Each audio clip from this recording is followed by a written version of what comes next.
Antonio कोंटे की phone call हुई गर्नाचो के साथ। टर्म्स एग्री भी हो गए, बट नेपोली गर्नाचो की जगह अब किसी और को साइन कर रही है। यूनाइटेड की डोरगू के लिए पहली बिड लेचे ने रिजेक्ट कर दी, लेकिन ऐसा क्या हुआ है कि डोरगू के आने के चांसेस और बढ़ गए हैं यूनाइटेड में। दोस्तों, रूबेन एमरिम ने अपने वर्ड्स वापस लिए हैं प्रेस कॉन्फ्रेंस में। उसने बोला जो भी मैंने बोला था वो टीम के लिए नहीं बोला था, अपने लिए बोला था कि हम वर्स्ट टीम है हिस्ट्री में यूनाइटेड की। अपने वर्ड्स वापस क्यों लिए हैं रूबेन एमरिम ने, इन सारे टॉपिक्स को इस वीडियो में जरूर खोलेंगे और मैं कुछ आपसे ऐसा शेयर करूंगा वीडियो के एंड में जो सुन के आप सोचोगे कि सीरियसली भाई, इनियोस की लीडरशिप ऐसा क्या क्या कर रही है जिससे एमरिम और यूनाइटेड पीछे खींचा जा रहा है।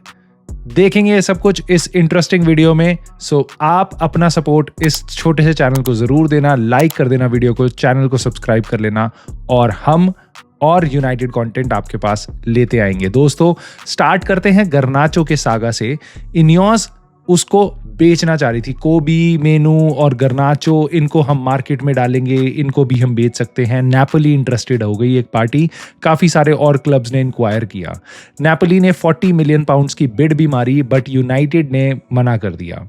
नेपोली ने क्या किया, यूनाइटेड की उम्मीद थी कि नेपोली वापस आएगी और थोड़ी बड़ी बिड मारेगी, और ये रूमर्स आ रहे थे यूनाइटेड की तरफ से कि यूनाइटेड शायद 50-55 मिलियन पाउंड में भी गर्नाचो को सेल कर देगी। नेपोली ने क्या किया, नेपोली गई सीधा बोरुसिया डॉर्टमुंड, उनको बोला भाई तुम्हारा प्लेयर जो है करीम एडियमी, इसको हम लेना चाह रहे हैं सेम प्राइस में।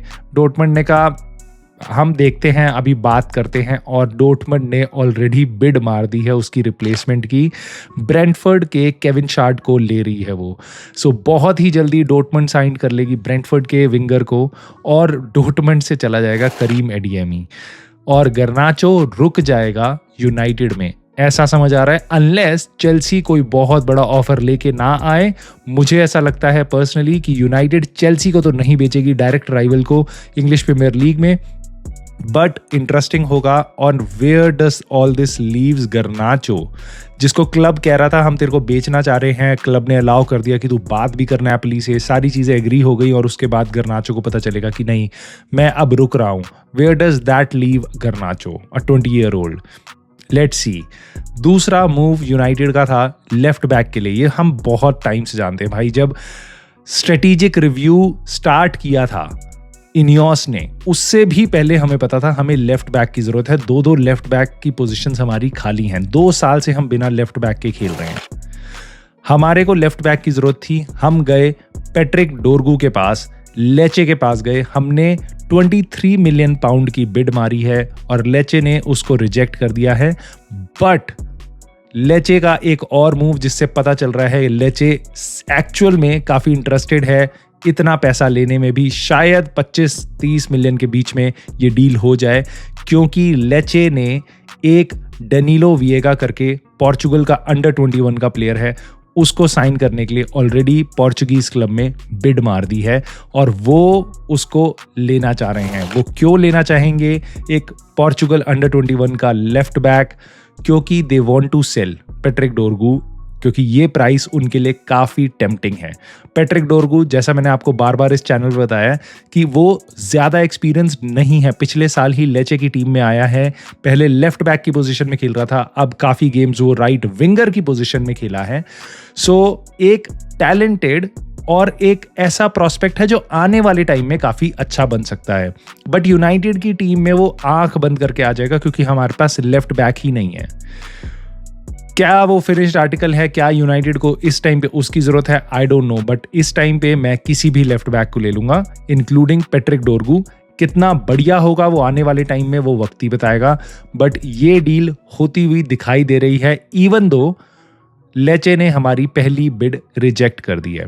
दोस्तों, इंपॉर्टेंट चीज ये भी हुई कि हमारे रेंजर्स के गेम से पहले रूबेन एमरिम को प्रेस कॉन्फ्रेंस में पूछा गया कि भाई तुमने काफी कुछ बोला था पिछले प्रेस कॉन्फ्रेंस में, ये टीम वर्स्ट टीम है, क्या थॉट्स हैं, कैसा प्लेयर्स ने रिएक्ट किया? तो रूबेन एमरिम ने अपने वर्ड से बैक ट्रैक किया है। एमरिम ने बोला है कि भाई मैंने ये सब अपने प्लेयर्स के लिए नहीं बोला, मैंने अपने लिए बोला, क्योंकि सेम टीम सेम प्लेयर्स, पहले मैनेजर के साथ इतना बुरा नहीं कर रहे थे, मैनेजर चेंज होते ही इतना बुरा हो गया कि हम 7-8 गेम हार गए हैं 10 गेम्स में से। ऐसा कैसे हो रहा है कि हम गेम्स जीत ही नहीं पा रहे और हर ऑलमोस्ट दूसरा गेम हम हारे जा रहे हैं। सो एमरिम अब कह रहा है कि मैंने वो अपने लिए बोला था, मैंने अपने प्लेयर्स के लिए नहीं बोला था। क्या मुझे ऐसा लगता है, आपको ऐसा लगता है बेसिकली कि क्या एमरिम सच बोल रहा है? मुझे ऐसा पता नहीं क्यों स्मेल आ रही है कि इनियोस ने या यूनाइटेड की हायरार्की से प्रेशर आया रूबेन एमरिम पे to mind his words. He can't be going around criticising players, United team so openly in front of the press, क्योंकि रूबेन एमरिम के मुंह से वो वर्ड्स निकले और भाई क्या तगड़ी हेडलाइंस बनी है ये। सो मुझे ऐसा लग रहा है कि ये इनियोस की तरफ से सेविंग गेम है कि रूबेन एमरिम को कट डाउन किया गया है कि भाई तू शांत हो जा, तू ये सब चीज़ें नहीं बोल सकता टीम के बारे में ओपनली। तेरे को टीवी फोड़ना है फोड़, अंदर ड्रेसिंग रूम में जो करना है कर, बट तू बाहर ओपनली यूनाइटेड की टीम को ऐसे नहीं कर सकता। हम वैसे ही प्लेयर नहीं बेच पा रहे हैं। So you can't be going around saying all this for your team. दोस्तों, मेरी क्या समझ बनती है इस पूरी कहानी से? मेरे को ये सारी की सारी जितनी न्यूज़ मैंने आपको बताई है कहीं ना कहीं एक चीज़ से ज़रूर कनेक्टेड है, इनियोस से।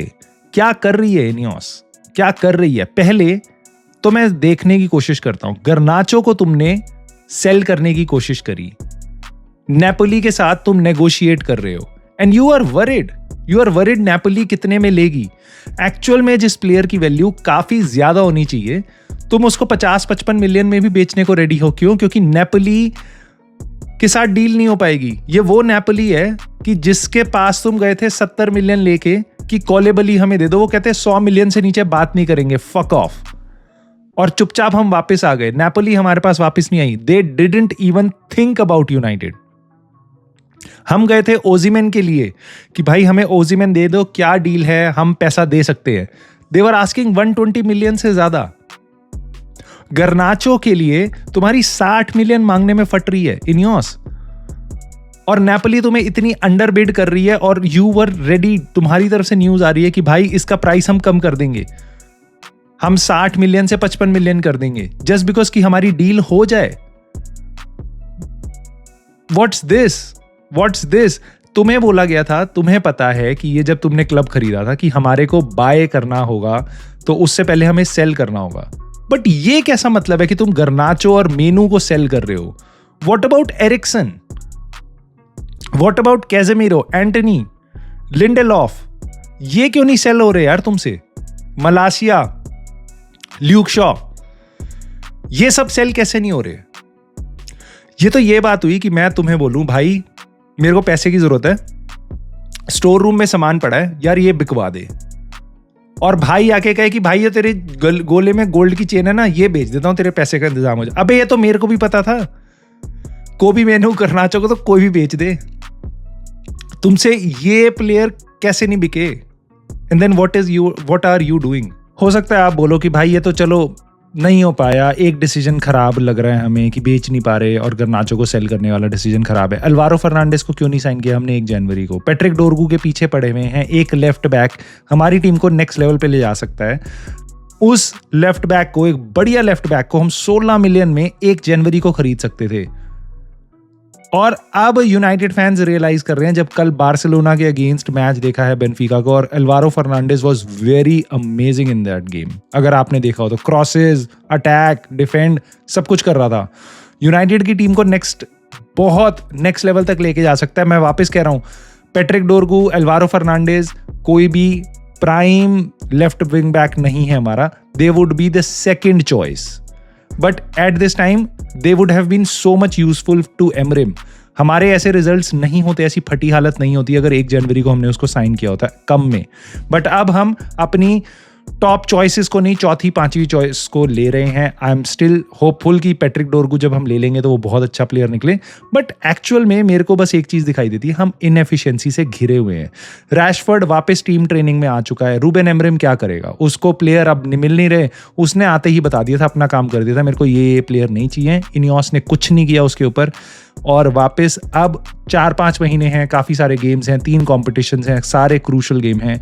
उसको पूरा स्क्वाड यूज करना पड़ेगा, उसको एरिक्सन को खिलाना पड़ेगा, कैज़ेमीरो को खिलाना पड़ेगा, उसको रैशफोर्ड को खिलाना पड़ेगा। और अगर आपको लगता है इसमें रूबेन एमरिम खुशी खुशी ये करेगा, then I don't know, I don't think so. मेरे को ऐसा लगता है this is the victory of players कि भैया अगर हमारे पे मोटा कॉन्ट्रैक्ट है तो मैनेजर की पावर कुछ भी नहीं है, ठीक है। ये आंख बंद करके मेरे को ऐसा लगता है सबको रियलाइज होगा, ब्रूनो फर्नांडिस को भी होगा कि भैया मेरे पे इतना मोटा कॉन्ट्रैक्ट अभी मुझे समर में मिला है, कल को अगर मेरा परफॉर्मेंस नीचे भी जाएगा तो इनियोस और रूबेन एमरिम मेरा कुछ नहीं बिगाड़ सकते। So this is what I am seeing. मुझे पता है लॉलीपॉप हमें मिल जाएगी, पैट्रिक डोरगू आ जाएगा, वाओ इनियोस के कुछ आर्टिकल्स भी आ जाएंगे कैसे इनियोस बढ़िया काम कर रही है, बट आई थिंक कि आपको as United fan you should see through this. जो गिफ्ट रैप में हमें शिट परोसी जा रही है, I just want you to call this out. Let me know your thoughts. आपको ऐसा लग रहा है हम इनएफिशिएंसी से भरे हुए हैं और इनियोस ने बैंड बजा दी है रूबेन एमरिम की जब उसको कुछ भी सपोर्ट नहीं मिला, literally negligible support. Late me know your thoughts. मैं आपके थॉट्स जानना चाहूंगा, कमेंट करके जरूर बताना। और दोस्तों प्लीज सब्सक्राइब कर लेना अगर नहीं किया तो, बहुत सपोर्ट मिलता है चैनल को, और वीडियो को लाइक जरूर कर देना। And I will see you soon in the next video.